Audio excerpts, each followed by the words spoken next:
विभाग की तरफ से कोरोना की वैक्सीन लगाने की पूरी प्रक्रिया की जा रही है, लेकिन सरिस्का क्षेत्र में बसे गांव के लोगों को वैक्सीन लगाना बड़ी चुनौती है, क्योंकि सरिस्का के घने जंगल क्षेत्र में कुछ गांव पहाड़ों पर बसे हुए हैं, तो कुछ गांव में जाने के लिए पहाड़ पार करना पड़ता है। सरिस्का के घने जंगलों में बाघों के बीच 9 गांव हैं। इन गांवों में आने जाने के लिए पहाड़ जंगल पार करने पड़ते हैं और ऐसे में वैक्सीन लगाने के लिए टीम को खासी मशक्कत करनी पड़ती है। जंगल क्षेत्र के कुंडलका गांव में वैक्सीन लगाने के लिए महिला चिकित्सक जंगलों में बन रही मचानों पर चढ़कर वैक्सीन लगा रही हैं। रोजाना इसी तरह के हालात देखने को मिलते हैं।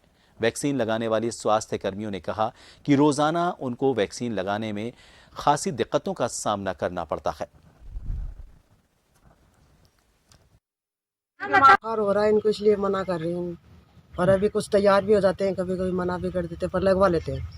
1-2 बार तो मना करते हैं, फिर लगवा लेते हैं। तो ये सरिस्का क्षेत्र में कितनी मेहनत करनी पड़ रही है आपको वैक्सीन लगाने में? पर बहुत मेहनत करे, हमारे 67 सेशन हो गए अब तक। लगवा ले तो ना पहाड़ा लेके तो इतनी दूर से यहाँ तक आए हैं। नहीं सब ऐसा ही है, ये कोरोना कुछ भी ना है। कोरोना लगवानी पड़ेगी तुमको वैक्सीन को। मैं ना लगवा रहा हूँ भाई, तो नीचे भैया आजा, नीचे आजा ना, मैं ना हूँ। अरे आजा।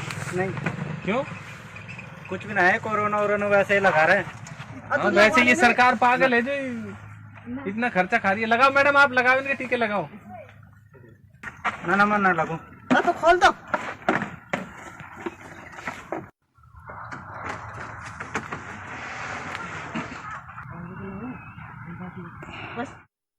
और इस खबर पर बातचीत करेंगे। हमारे साथ अलवर से हमारे सहयोगी पवन राजपूत जुड़ चुके हैं। पवन, दिक्कतें जो आपने तस्वीरों के जरिए भेजी हैं, वाकई काबिल तारीफ है इन मेडिकल कर्मियों की जो कोशिश है, लेकिन दिक्कतों की इन्होंने बात कही। दिक्कत हम समझ सकते हैं कि जंगल पार करना, पहाड़ पार करना, और ऐसे में बाघों का ये क्षेत्र है जहां पर बाघ विचरण करते हैं, तो कई तरह की दिक्कतों में एक तो इनकी सुरक्षा का भी सवाल उठता है कि इस जंगल क्षेत्र में कैसे इन जंगली जानवरों से बचते हुए यहां पर पहुंचते हैं।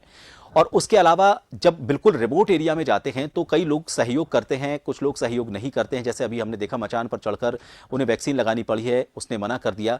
हो सकता है कई बार ऐसे विपरीत हालात का भी सामना करना पड़ता हो कि इनके साथ हाथापाई होती हो। तो ऐसे में किस तरह की तकलीफ है और इनकी तकलीफ को देखते हुए क्या प्रशासन की तरफ से बाघों से सुरक्षा, लोग नाराज हो जाते हैं उनसे सुरक्षा, किस तरह के कोई इंतजाम किए गए हैं? जी डॉक्टर प्रभात, मैं आपको बता दूं, बिल्कुल स्वास्थ्य विभाग की टीम के लिए कहीं न कहीं एक बड़ी चुनौती मानी जा रही है, क्योंकि जिस तरह सरिस्का क्षेत्र की मैं बात करूं तो सरिस्का क्षेत्र के अंदर 9 गांव ऐसे हैं जो स्वास्थ्य विभाग की टीम के लिए कहीं न कहीं बड़ी चुनौती है, क्योंकि जिस तरह से वहां पर न तो कोई संसाधन की व्यवस्था है, उसको लेकर पहाड़ों को ये स्वास्थ्य विभाग की टीम पार करके बड़ी मुश्किल से वहां तक पहुंचते हैं। और डॉक्टर प्रभात बता दूं, पहुंचने के बावजूद भी, क्योंकि वहाँ जंगली जानवर, जैसे सरिस्का की बात करूं तो जैसे घने जंगली जानवर भी है, बात करें तो बाघ है, लेपर्ड्स है, तो उनकी भी बड़ी कहीं न कहीं स्वास्थ्य विभाग के लिए एक भय बना रहता है। उन चुनौतियों से पार करने के बावजूद जब गांव में पहुंच जाते हैं तो कहीं न कहीं गांव देहात क्षेत्र है, ग्रामीण व एजुकेशन का अभाव कम है, लोग कुछ तो लगा लेते हैं, वैक्सीन लगवाने के लिए तैयार हो जाते हैं, मगर कुछ को बड़ी मुश्किल से समझाना पड़ता है, कोई किधर भग जाता है, कोई किधर। तो कहीं न कहीं स्वास्थ्य विभाग के लिए बड़ी चुनौती है।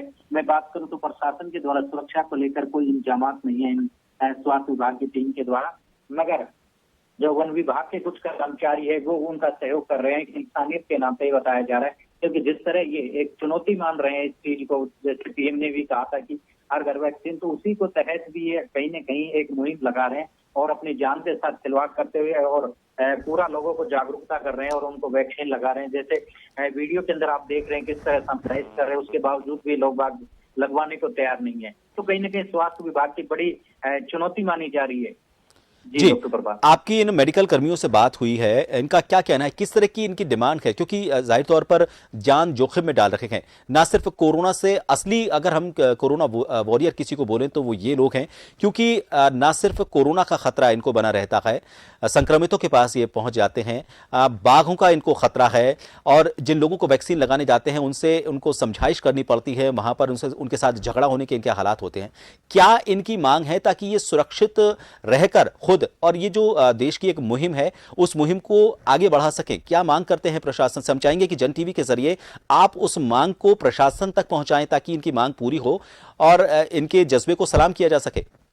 जी डॉक्टर प्रभात, मैं आपको बता दूं, कहीं न कहीं जिस तरह एक देश में मुहिम चली थी कोरोना वॉरियर्स को सम्मानित करने का, तो कहीं न कहीं असली कोरोना वॉरियर्स ये हकदार हैं, क्योंकि जिस तरह की ये चुनौतियां का सामना कर रहे हैं, जैसे दृश्य में देख रहे हैं, लोगों को समझाइश कर रहे हैं, अपनी जान के साथ खिलवाड़ करते हुए पहाड़ों से गुजरते हैं और उन गांवों तक, जो 9 गांव ऐसे हैं जहां पर संसाधन की व्यवस्था नहीं है, जाने के लिए पहाड़ों के जरिए ये पहुंचते हैं और फिर लोगों को समझाते हैं। कहीं न कहीं एक तो भय जंगली जानवरों का, दूसरा भय जो ग्रामीण है वो अनपढ़ है, एजुकेशन नहीं है उन लोगों के पास, कई ऐसे भी हैं वो उनके साथ कई बार ऐसे हाथापाई तक की नौबत आ जाती है, मगर उसके बावजूद भी ये उनको समझाते हैं और उसके बावजूद फिर अपना काम बड़ी बखूबी निभा रहे हैं। तो इनका ये कहना है कि सुरक्षा की अगर व्यवस्था प्रशासन के द्वारा की जाए तो कहीं न कहीं, क्योंकि जंगली जानवरों को इनका काफी भय रहता है, जिस दौरान ये गुजरते हैं उसके बावजूद अपना काम को बखूबी निभा रहे हैं, तो कहीं न कहीं जन टीवी की इस मुहिम के द्वारा इनको दिखाया गया और इनके जो जिस तरह ये मुसीबतों का सामना कर रहे हैं, तो कहीं न कहीं प्रशासन को भी इनकी तरफ ध्यान देना चाहिए और इनके लिए अलग से व्यवस्था करनी चाहिए, क्योंकि जो जंगली जानवरों को ज्यादा भय, साथ ही साथ जो ग्रामीण क्षेत्र है उसके अंदर भी कई बार हम जो लोग हैं उतारू हो जाते हैं मारने को। बिल्कुल पवन, बहुत बहुत शुक्रिया। और हमारी पूरी ये अपील रहेगी प्रशासन से कि इन तस्वीरों को आप देखें और इनकी तकलीफों को समझें। ये सरकार के एक मुहिम को आगे बढ़ा रहे हैं। सरकार को भी और प्रशासन को भी ये कोशिश करनी चाहिए कि इन्हें जो सहयोग हो सके, ना सिर्फ इस मुहिम को पूरा करने के लिए बल्कि इनको सुरक्षित रखने के लिए, जिस तरह के हालात में काम कर रहे हैं, इनको खुद को सुरक्षित रखना भी एक बड़ी चुनौती है। तो प्रशासन से हमारी यही अपील है जन टीवी की तरफ से कि इनके लिए जो भी सुविधाएं इनको सुरक्षित रखने के लिए होनी चाहिए, वो माहौल, वो सुरक्षा, वो व्यवस्थाएं इन्हें मुहैया कराई जानी चाहिए, ताकि हम कोरोना के साथ लड़ाई लड़ते हुए इन्हें भी सुरक्षित रख सकें और उनका उत्साहवर्धन कर सकें।